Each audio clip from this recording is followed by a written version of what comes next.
Viewers, welcome back to my channel. So ನಾನಿವತ್ತು ಈಗ ಮಳೆಗಾಲ ಹೇಗಿದ್ರು ಹಾಗಾಗಿ ಕರುಮ್ ಅಂತ ತಿನ್ನಕ್ಕೆ ಅಂತ ಪಾಲಕ್ ನಿಪ್ಪಿಟ್ಟು ಮಾಡೋದು ಹೇಳ್ಕೊಡ್ತೀನಿ. ಸೊ ಮೊದಲಿಗೆ ನಾವೇನು ಮಾಡಬೇಕು ಅಂತ ಅಂದರೆ, ಒಂದು ಪ್ಯಾನಲ್ಲಿ ಪಾಲಕ್ನ ಬೇಯಿಸ್ಕೊತ ಹೋಗ್ಬೇಕು. ಸೊ ಇದು ಸಾಫ್ಟ್ ಆದ ನಂತರ ಅದನ್ನು ಫಿಲ್ಟರ್ ಮಾಡ್ಕೋಬೇಕಾಗತ್ತೆ. ಸೊ ನೋಡ್ತಿರ್ಬೋದು, ಫಿಲ್ಟರ್ ಮಾಡ್ಕೊಂಡಾದ್ಮೇಲೆ ನಾವು ಅದನ್ನು ಸ್ವಲ್ಪ ತಾರಾಗಿ ಬಿಡಬೇಕು. ಆನಂತರ ಈ ಕಡೆ ಸೊ ಒಂದು ಜಾರ್ಗೆ ಪಾಲಕ್ ಸೊಪ್ಪಿಗೆ ಒಂದು ಸ್ವಲ್ಪ ಮೆಣಸಿನ್ಕಾಯಿ ಹಾಗೆ ಸ್ವಲ್ಪ ಬೆಳ್ಳುಳ್ಳಿನ ಹಾಕ್ಕೊಂತ ಹೋಗ್ಬೇಕು. ಸೊ ಅದನ್ನು ಒಂದು ರೌಂಡ್ ಗ್ರೈಂಡ್ ಮಾಡಬೇಕು, ಅದು ಸಾಫ್ಟ್ ಆಗೋ ಥರ.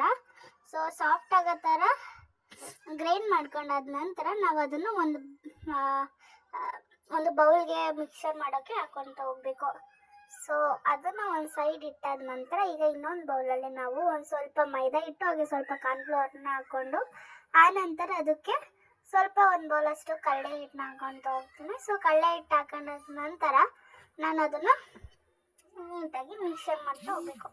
ಸೊ ಅದಕ್ಕೆ ಸ್ವಲ್ಪ ಉಪ್ಪನ್ನು ಹಾಕ್ಕೊಂಡು ಹಾಗೆ ಧನಿಯಾ ಪೌಡರ್, ಸೊ ಧನಿಯಾ ಪೌಡರ್ ಆದ ನಂತರ ಚಿಲ್ಲಿ ಪೌಡರ್, ಬೇಕಾದಷ್ಟು ಚಿಲ್ಲಿ ಪೌಡರ್, ಸೊ ಆನಂತರ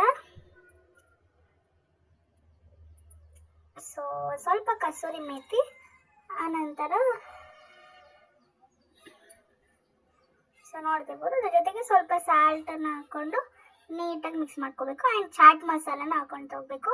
ಸೊ ಈ ಥರ ಒಂದು ಟ್ರೈ ಮಾಡಿ. ಇದಕ್ಕೆ ಯಾವುದೇ ಥರದ ಅಕ್ಕಿ ಹಿಟ್ಟನ್ನ ನಾವು ಬಳಸ್ತಾ ಇಲ್ಲ, ಜಸ್ಟ್ ಇಷ್ಟೇ ಇಂಗ್ರೀಡಿಯೆಂಟ್ಸಲ್ಲಿ ನಾನು ಮಾಡ್ತಾ ಇದ್ದೀನಿ. ಆನಂತರ ಸ್ವಲ್ಪ ಆಗಿ ಸೊ ಇದನ್ನು ಕಲಿಸ್ಕೊತ ಹೋಗಬೇಕು. ಸೊ ನೋಡ್ತಿರ್ಬೋದು ಈ ಥರ ಕೈಯಲ್ಲೇ ಕಲಿಸ್ಕೊಂಡ ನಂತರ ಈ ಥರ ಲೈಕ್ ಹಿಟ್ಟು ಆಗುತ್ತೆ. ಸೊ ಹಿಟ್ಟಾದ ನಂತರ ಈ ಕಡೆ ಇನ್ನೊಂದು ಕಡೆ ಸೊ ಒಂದು ಸ್ವಲ್ಪ ಕಡಲೆ ಬೀಜ ಹಾಗೆ ಕಡಲೆನ ಎರಡನ್ನೂ ಹಾಕ್ಕೊಂಡು ನೀಟಾಗಿ ಫ್ರೈ ಮಾಡ್ಕೊಬೇಕು. ಅದನ್ನು ಫ್ರೈ ಆದ ನಂತರ ಅದನ್ನು ನೀಟಾಗಿ ಕುಟ್ಕೊಂಡು ಹೋಗ್ಬೇಕು. ಸೊ ನೋಡ್ತಿದ್ದೀರಲ್ಲ, ಈ ಥರ ಕುಟ್ಕೊಂಡಾದ ನಂತರ ಅದನ್ನು ಆ ಲಿಪ್ಪಿಟ್ಟಿಗೆ ಏನು ನಾವು ಕಲಿಸಿದ್ವಿ, ಸೊ ಆ ಲಿಪ್ಪಿಟ್ಟಿಗೆ ಇದನ್ನು ಹಾಕೊಂತ ಹೋಗ್ಬೇಕು. ಸೊ ಅದನ್ನು ನೀಟಾಗಿ ಕಲಿಸಾದ್ಮೇಲೆ ಈ ಥರ ಒತ್ಕೊಂಡು ಸೊ ಈ ಥರ ಒತ್ಕೊಂಡು ಒಂದು ಎಡ್ಕೊಂಡು ಸೊ ನಾವು ಅದನ್ನು ಎಣ್ಣೆ ಕಾಯಕ್ಕಿಟ್ಟ ನಂತರ ಸೊ ಎಣ್ಣೆನ ಅದ್ರ ಒಳಗೆ ಹಾಕೊಬೇಕು. ಸೊ ನೋಡ್ತಿರ್ಬೋದು ಇದನ್ನು ಆದಷ್ಟು ಮೀಡಿಯಮ್ ಫ್ಲೇಮಲ್ಲಿ ಬೇಯಿಸ್ಕೊಂಡು ಸೀದೋಗ್ದಿರಾಗಿ ನೋಡಿಕೊಂಡು ಸೊ ಬೇಯಿಸ್ಕೊಂತ ಹೋದರೆ ನಮ್ಮ ನಿಪ್ಪಟ್ಟು ರೆಡಿ ಆಗುತ್ತೆ. ಒಂದು ಕಂಪ್ಲೇಂಟ್ ಏನಂದರೆ, ಸೊ ನನ್ನ ಚಾನಲ್ಗೆ ವ್ಯೂಸ್ ಬರ್ತಿರುವಷ್ಟು ಸಬ್ಸ್ಕ್ರೈಬ್ ಬರ್ತಿಲ್ಲ. ಸೊ ಪ್ಲೀಸ್ ಎಲ್ಲರೂ ನನ್ನ ವೀಡಿಯೋಸ್ಗೆ ಸಪೋರ್ಟ್ ಮಾಡಿ ಅಂತ ಕೇಳ್ತಾ ಇದ್ದೀನಿ. Thank you so much for watching. Like ಮಾಡಿ, ಶೇರ್ ಮಾಡಿ, ಕಮೆಂಟ್ ಮಾಡಿ.